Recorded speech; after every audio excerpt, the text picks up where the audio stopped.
集中力って聞いて皆さん何を思い浮かべますか？勉強とか仕事に没頭してる自分でしょうか？ついついスマホ触っちゃう、そんな自分もありますよね。やんなきゃいけないのに、なんか今日気分乗んないな、全然集中できないなんてことあると思います。僕だってあります。この集中力という力、正しい知識をもとに鍛えることができるんです。本当かよって思いますよね。じゃなきゃこんなに苦労してないよって。安心してください。何だってコツはあるんです。自転車乗る時だってそうでしたよね。初めは乗れなかったけど、だんだんと慣れてきたら乗れるようになった。勉強だってそうです。わからない問題があったら何回か繰り返しているうちに解けるようになった。集中力にだってコツがあるんです。正しい知識を持って何度も何度も練習していけば鍛えることができるんです。正しい集中の仕方を知ることでパフォーマンスを上げて人生を劇的に変えていく。今日はその本質と誰でもできる集中力の科学をお届けします。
集中力の話をする前にまず大前提として睡眠について触れておきます。あなたは昨日の夜何時間寝ましたか？いつも6時間ぐらいなんだよなって人も多いのではないでしょうか。わかります。忙しくてあんまり睡眠時間って取れないっすよね。ちゃんとした睡眠をとっていないとこれから話す集中力の話も意味がなくなってしまいます。例えば6時間睡眠を2週間続けるだけで48時間徹夜したのと同じパフォーマンスになってしまうなんていう研究もあります。48時間ですよ。2日間徹夜したことありますか？僕はないです。考えらんないです。こうならないためにも睡眠はしっかりとりましょう。集中力のことをいろいろ調べてどうこうする前に、まずは自分自身の睡眠時間をしっかりと見つめ直してみるのはいかがでしょうか。僕だって毎日7時間を寝るように心がけています。正直なところ言うと動画を見てくださっている方は知ってるかもしれませんが、時々徹夜をしてしまったり、睡眠不足になってしまうこともあります。それだけ追い込まれてしまっているのはお恥ずかしい限りなんですが、僕自身も最終手段として行っています。あまり言えた立場ではないですが、真似しないでください。まずはちゃんとよく寝るからこそ集中力を高めることができます。それでは集中力の話をしていきましょう。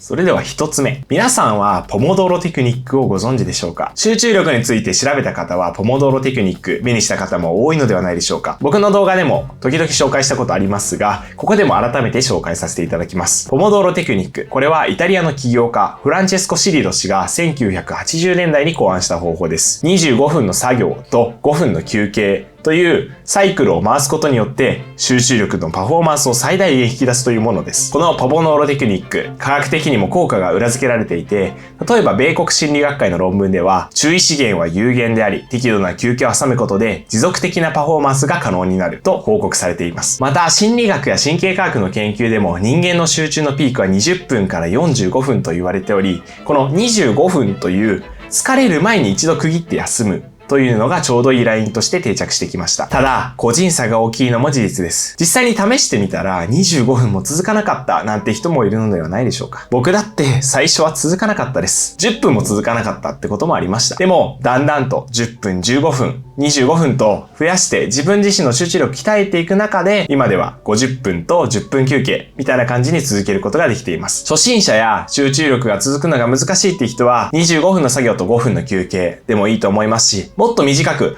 15分と2、3分の休憩なんてこともいいと思います。慣れてきたならば、もっともっとどんどん伸ばしていって50分の作業と10分の休憩などといった風に自分自身に合わせて時間をコントロールできるのもポモドーロテクニックのいいところです。僕も特に試験前の長く集中したい時や、ちょっと今日疲れやすいなって時にこのポモドーロテクニックを使っています。実際に疲労感が減って長く集中できるようになるので効果的だと思っています。そしてこのポモドーロテクニックを取り入れる上で僕がめちゃくちゃ助けられてるアイテムが一つあります。この TickTime Pro というタイマーです。皆さんも時間を計って勉強しようと思ってスマホを開いてタイマーをセットしたことってありますよね。でもその時ついつい他のアプリを開いちゃったり YouTube 見ちゃったり SNS 見ちゃったりなんてことありませんか？僕もあります。ちょっと集中できないなって時に iPhone のタイマー機能を使うんですけど、スマホを開いた瞬間通知が目に入っちゃって友達にテキストメッセージを返す。気づいたら別のアプリ開いて SNS 見てたり YouTube 見てたりする。もう何十分も経ってるし何しようとしたってタイマー開こうとしてたやんみたいな。共感してくれる人もいますよね。そんな悩みを一発で解決してくれるのがこの TickTime Pro です。TickTime Pro とは一言で言うと集中力や生産力向上に革命をもたらす新時代のデジタルタイマーです。まず見てください。この近未来で男心くすぐるデザイン。箱もおしゃれなんですよ。ここに並べてましたけど。気づいてました？実はメンタリスト DAIGO さんやブレイクスルー佐々木さんもおすすめしているアイテムなんです。使い方は超簡単。電源をつけます。一言で言いますよ。倒すだけです。もう一度言いましょうか。倒すだけ。本体の横の6つの面に時間が設定されていて、その面を上にして倒すだけ。本体を上にするとタイマーストップ。たったこれだけです。さらに機能面も充実していて、6つのプリセット時間の他にカスタム設定も可能。6つの決められた時間しか測れないのって思ったそこのあなた、大丈夫です。安心してください。最大99分59秒、つまり100分まで計測できますし、裏側にすればストップウォッチ機能もついています。タイマーのこの通知機能もめっちゃ優秀なんです。図書館とかカフェ、公共の場所でタイマーをセットし、音が鳴ってビクってなった経験ありますよね。この TickTime Pro。音量の調節はもちろん、消音モード、バイブレーションの振動モード、利便性も抜群です。この TickTime Pro、片手で持てるこのサイズっていうのは見てわかる通りなんですが、ポケットに入れて持ち運べることも可能です。マグネットもついているのでデスク上に固定したりすることもできます。さらに、Type-C の充電器なので、1回の充電で10時間、バッテリーが持ちます。家で充電してから持っていけば全然余裕で使えますよね。勉強はもちろん、料理、スポーツ、会議など様々な場面で汎用的に使うことができます。そして何よりこれ、ポモドーロテクニックとの相性がめちゃくちゃいいんですよ。見てください。25分のタイマーがあります。さらに5分のタイマーまである。最初に言いましたよね。倒すだけ。このタイマーを倒すだけで設定できるので、作業のリズムも崩れず、そのまま勉強や休憩に移行できる。このポモドーロテクニックの集中力の味方のような存在、TickTime Pro。気になる方はぜひ概要欄にリンクを貼ってあるので、そちらをチェックしてみてください。2つ目、音楽について。皆さんは勉強中音楽聴いてますか？勉強中に音楽を聴くべきか否か、これについては悩む人多いと思います。僕自身も高校生の頃からこの問題にぶち当たってきました。様々な音楽を聴きながら勉強して試行錯誤をして、いろいろな研究結果をもとに、僕自身がいいなと思った3つの方法をピックアップしてお伝えします。音楽と集中の研究結果にはいろいろなものがあります。僕が主に活用しているのは3つ。無関係な音響を防ぐマスキング効果と言語干渉を防ぐこと。そして気分が上がらない時のやる気上げ。この3つです。無関係な音響っていうのは作業とか認知課題をしている時に発生する変化のある関係のない音です。例えばカフェで座ってる時の人のお話し声とか、パトカーや救急車のサイレンの音とか、勉強には全く関係ないけど急に起こるこの変化のある音のことです。これは特に人の話し声が最もパフォーマンスを下げるっていう研究結果が出てます。そんな無関係な音響をマスキング効果で防ぐんです。マスキングとは文字通り遮断という意味になります。僕はそういった外界の無関係な音を遮断するために音楽を聴いています。これには一定の効果が研究でも示されています。最も集中力を下げてしまう無関係な音より変化の少ない BGM っていうのは逆に集中を保ってくれるんです。変化の少ない BGM、基本的に僕が聴いているのは自然音になります。川のせせらぎや波の音、雨の音だったり焚き火の音。僕が一番よく聞くのは雨の音で、スタディビズミにも上がってます。ぜひ見てね。部屋で勉強してたとしても、家族の生活音や外の環境音が気になっちゃう時ってありますよね。そういった時はイヤホンやヘッドホンで、その外界の無関係な音をマスキング、遮断してしまうっていうのは一つの手です。そして二つ目、言語干渉を避けるということ。先ほどにもつながりますが、聴く曲は変化の少ない、そしてなおかつ歌詞のない曲を聴くべきです。好きなアーティストが歌っている曲や歌詞のある曲を聴きながら勉強すると、言語処理に干渉してしまい、勉強に悪影響が出ちゃうんです。好きな曲ってどうしても口ずさんじゃいますよね。その口ずさんじゃったり、頭の中でリピートするっていうのは勉強に悪影響が出てる証拠なんです。言語干渉を避けて歌詞のない曲を聴くようにしましょう。でも、ここでまた3つ目、大事なんですけど、やる気のない時のモチベ上げには、好きな曲はプラスなんです。勉強前、気分が乗んない時とか、好きな曲を聴くとドーパミンが分泌されます。このドーパミンはやる気を上げてくれるので、勉強前には役に立つってこともあるんです。僕が使っている方法は、気分が乗らない時は最初の5分だけ好きな曲とかを聴いて、やる気やモチベーション、気分を上げて勉強に取り掛かり、そこから先は自然音などの BGM を聞いて、外界の音をシャットアウトする。こうやって集中する方法をとっています。結構持論になってしまうんですけども、モチベーションとか気分が乗らない時、それでも勉強しなきゃいけない時ってありますよね。そんな時、勉強できないからといって勉強しないよりかは、いろんな気分の乗る曲だったり、ノリノリの変化のある曲を聴きながらでも、勉強はした方がいいと思うんですよ。実際に僕の試験前とかでも、ノリノリの BGM を聴きながら勉強してるってこともあったりしました。覚えてる方もいますよね、このシーンとか。勉強中の音楽は賢く付き合いながら自分自身の集中を高める、またモチベーションを上げる方向で使っていきましょう。ぜひ試してみてください。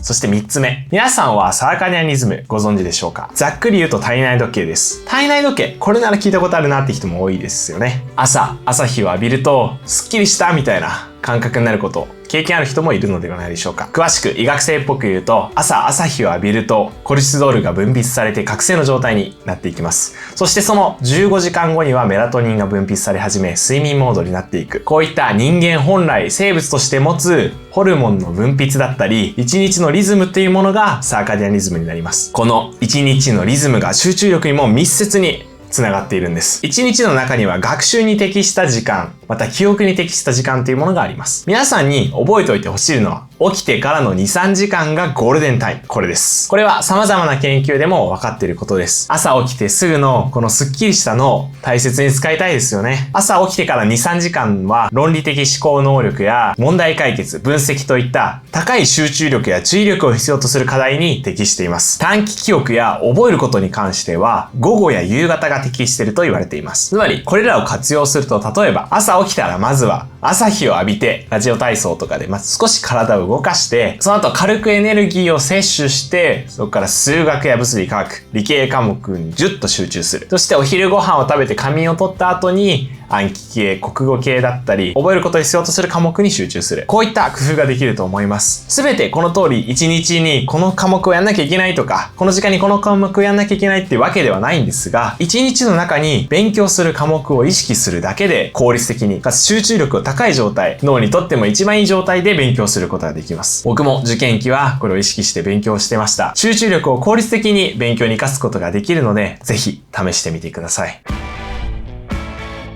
そして4つ目。先ほど少し朝ごはんを食べるって話をしましたが、皆さん朝ごはん食べてますか？今朝ちゃんと食べました？あなたの食事、食べるもので集中力が変わるって聞いたら、少し意識してみよう、変えてみようと思いませんか？朝ごはん抜いちゃおうとか、朝はパンだけとか、そういった食事が集中力を下げる要因になってるって聞いたら、ちゃんと考えるべきだと思いますよね。食事において覚えてほしいことは2つ。朝食と低 GI です。もう一回言いましょう。朝食と低 GI。まずは朝食について触れていきます。朝ごはん食べてますか？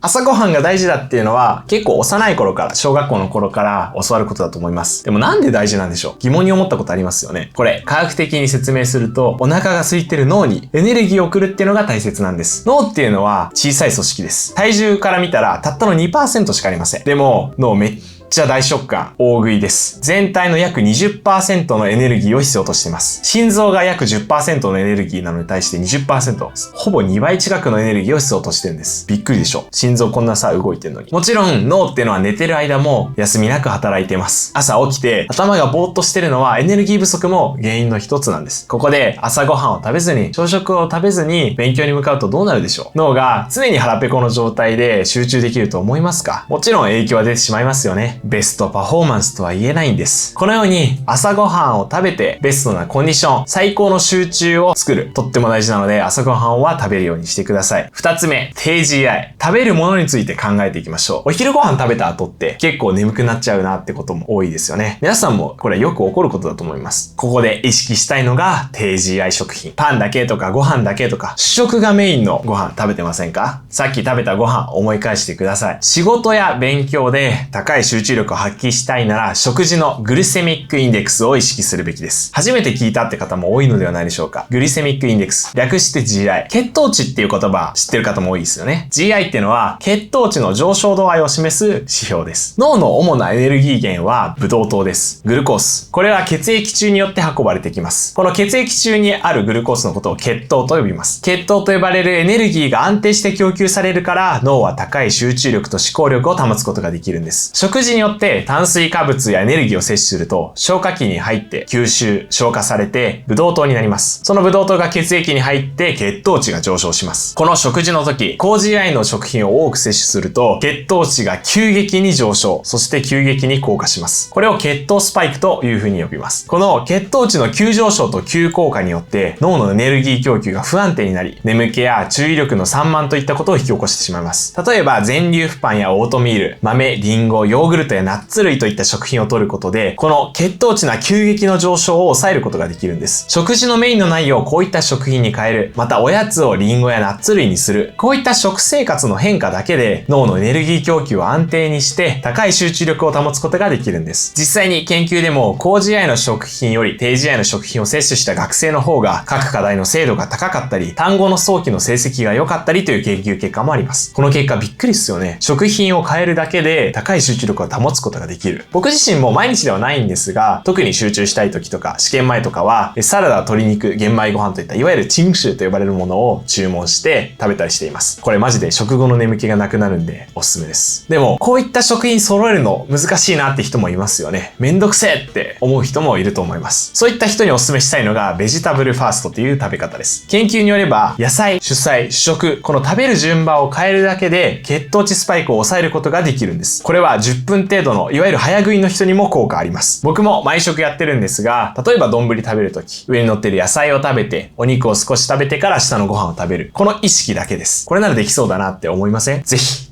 してみてください。集中力が切れやすい人は25分の休憩と5分の休憩。違う。そしてこのポモドーロテクニックを取り入れる。そして5つ目、マインドフルネスしたことありますか？マインドフルネス、いわゆる瞑想。2007年に Google が社員に向けてプログラムを導入したことでも話題になりました。ご存知でしたでしょうか？マインドフルネス。これは今この瞬間の経験に評価や判断を加えることなく、意図的に意識を向けるというものです。何言ってるかわかりませんよね。僕もわかんなかったです。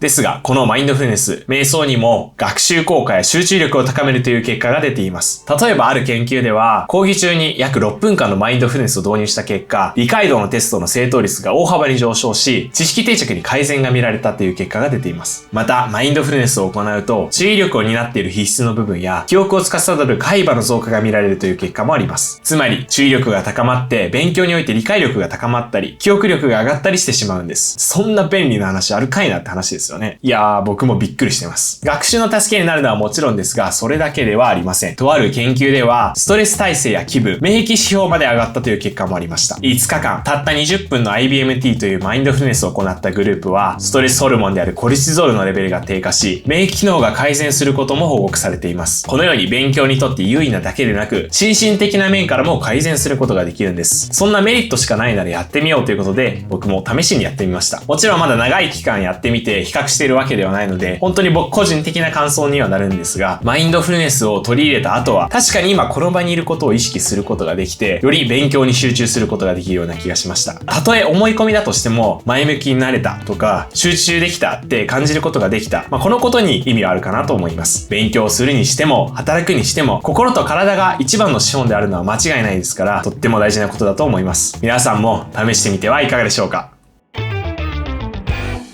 ここからは知ってる人も多いことをまとめて紹介します。ここまで紹介した集中力を高める方法、これらももちろん大事ですが、もっと大事なものがあります。目的意識や目標、そして感情面です。目標があると自分が今どこに向かっているかがはっきりと見えるようになり、迷わずに進むことができます。僕はランニングが好きなのですが、この日にマラソンの大会があるから頑張ろうと、日々のランニングも目的を持って練習することができています。誰だってそうですよね。自分の胸に手を当てて考えてみてください。勉強するのも何かするのも何か成し遂げたいことがあってやってるはずです。勉強法の動画についてでも触れましたが、目標や目的意識がある方が同じ時間やってもパフォーマンスは高いですし、何より楽しんでやった方が勉強は力がつきます。自分自身振り返ってみてもそうですよね。ちっちゃな頃好きなものだったり、本とかアニメとかアイドルだったり、好きなものってすぐ覚えられたはずです。このように勉強も楽しんだ方が身につくのが早いのは確かです。でも勉強って困難なことの方が多いですよね。テストのプレッシャーや自己卑下、苦しみとの戦いです。これは僕も好きな言葉なのですが、楽な楽しさではなく、苦境に立たされても、この試練さえを楽しむという楽しさ、心の強さ、人生の愉快さを持って生きていきたいものです。目的や目標を持って、かつその大変さを楽しみながら、勉強や仕事に取り組んでいきましょう。一緒に頑張りましょう。次に運動。これは言わずもがな大事です。僕もよく気分転換にジムに行ったり走ったりしています。動画をよく見てくださっている方なら僕がどれだけジムに行ってるのかよくわかると思います。これは学習効果というよりメンタル面で非常に有効です。テストの不安やプレッシャーに打ち勝つために言っています。学習効果を高める運動としては5分から10分の軽い運動が最も効果的です。スクワットしたり、ジョギングしたり、中強度の運動は認知パフォーマンスや集中の維持時間を高めてくれる効果があります。例えば僕はポモドーロの5分の休憩にスクワット20回したり、15分3キロ走ったりということをよくやっています。ぜひ試してみてください。次、コーヒーをどのように扱うのか。コーヒーやカフェインについては皆さんも気になりますよね。特に関心が高いパートだと思います。もちろん集中力に対してかなり効果があります。カフェインはアデノシン受容体を遮断して集中維持や覚醒レベルを高める効果が知られています。実際に研究でも複雑な課題や集中力についてパフォーマンスの向上が示されています。ちなみに僕は1日1杯を目安にテスト前追い込みたい時やカフェに行った時飲んでいます。またカフェインは摂取してから吸収、効いてくるまで約30分ほど時間がかかるので集中したい少し前に飲むのが効果的です。テスト期間よくやってるのは仮眠前にカフェインを摂取して寝て起きたらスッキリ超集中っていう形をとっています。次、作業環境や場所を変えること。場所を変えることも有効的です。僕もよくカフェに行ったり図書館に行って勉強や作業、編集などをしています。これは自室やリビングなどリラックスする空間では作業的注意力が分散しやすいためです。自分のベッドだったり好きなものに囲まれた空間を思い出してみてください。ついついベッド横になってしまったり、好きなものを触ってしまったりしますよね。僕だってそうなります。図書館や自習スペースなど、比較的静かで最小限のスペースは、勉強や作業の集中力を保ってくれます。場所を変えることで集中力を保つことができるのです。次、スマホを見えないところに置くこと。勉強中、スマホをテーブルの上に置いたりしてないですか？これは一番良くないです。集中力が驚くほど下がります。スマホが机の上にあるだけで、触らないようにしようと脳が常に無意識に考えてしまい、ワーキングメモリや流動性知能が低下してしまいます。また、勉強中のテキストメッセージの通知も害悪です。通知音やバイブレーションが鳴るだけで、脳が毎回別のタスクに切り替わってしまい、集中できなくなります。集中課題のパフォーマンスは 20% 低下、記憶の保持率も 10% 下がってしまいます。スマホが鳴るだけで頭が悪くなるって聞いたら怖いっすよね。これは僕もやってる方法なのですが、勉強中や集中したい作業の時、スマホはカバンの中にしまっておくことをお勧めします。もちろん通知は切ってください。たったこれだけで集中力が変わる、その感覚があるはずです。そして次、スマホ関連。SNS は見てるだけで悪です。通知についても関連しますが、SNS ばかり見てないでしょうか。仮に勉強中に SNS を使用していなくても、その後に SNS を触っただけで勉強の効果を下げてしまいます。インスタグラムや X、ショートを見てたら友達からのテキストメッセージが来て、それを返してからまた別の SNS に戻る。この行為をしていること自体があなたの集中力を下げてしまいます。やっべ、自分のことかも。って思った人もいるかもしれません。SNS を含む複数のアプリを頻繁に行き来している人は、そうでない人に比べて持続注意。つまり集中力やワーキングメモリの課題において 20% 以上も劣る傾向があることが分かっています。SNS はメンタル面でも悪影響です。SNS の使用時間は人生の自己肯定感や満足度に一切影響しないのに対して、うつ症状や孤独感、注意欠如多動症と強い相関があることが分かっています。使う時間が長ければ長いほど精神的悪影響が大きく、つまり集中力が削られていると考えてもいいでしょう。もちろん SNS には便利な側面も多くあります。集中や勉強のために SNS を賢く使いながら、うまく自分自身をコントロールしていきましょう。いかがでしたでしょうか？新しく知るものだったり、いくつか知ってるものもあったと思います。大きく紹介した5つの方法を含めて、集中力を高める方法はいろんなものがあります。これらをうまく活用しながら、皆さんが集中力を高めていって、目標の達成や試験の合格、仕事の評価などにつながっていくことを願っています。それでは、ためになった方は高評価、また今後もこのように皆さんにとって価値のある動画を届けていけるように頑張りますので、チャンネル登録とコメント欄でも応援のメッセージの方よろしくお願いします。最後までご視聴いただきありがとうございました。一起加油吧！再见。